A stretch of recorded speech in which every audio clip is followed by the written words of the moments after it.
The United States Postal Service announced its initial order of 50,000 next-generation delivery vehicles, 10,019 of which will be battery-electric vehicles.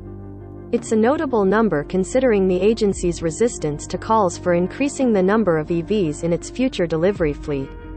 Originally, the Postal Service said it would purchase 165,000 next-generation mail trucks, only 10% of which will be battery-electric vehicles.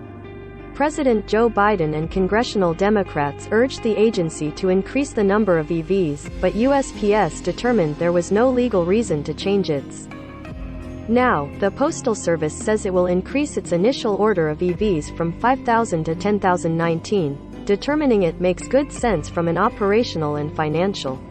Increase its initial order of EVs from 5,000 to 10,019.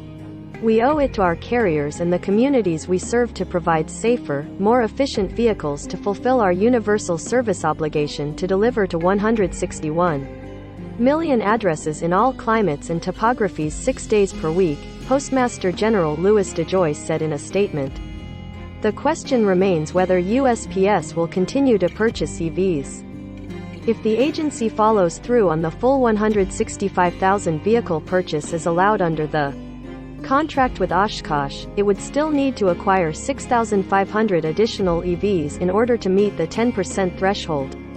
The news comes after Congress approved a $50 billion rescue package for the Postal Service, which has lost more than $90 billion since 2007.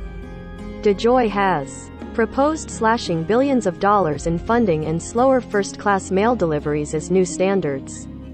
DeJoy, a top Trump donor, has been at odds with environmentalists over the need to electrify the agency's fleet.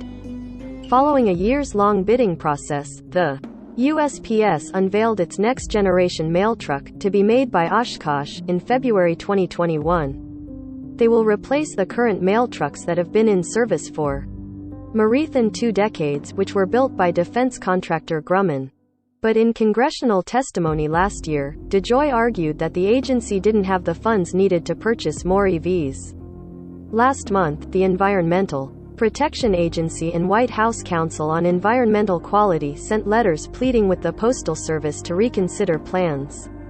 President Joe Biden has hitched a lot of his political legacy on a carbon-neutral federal government by 2050, vowing to spend billions of dollars to purchase electric vehicles, upgrade federal buildings, and leverage the power of the government to shift to cleaner forms of electricity. It remains to be seen whether USPS ends up changing its tune on EVs.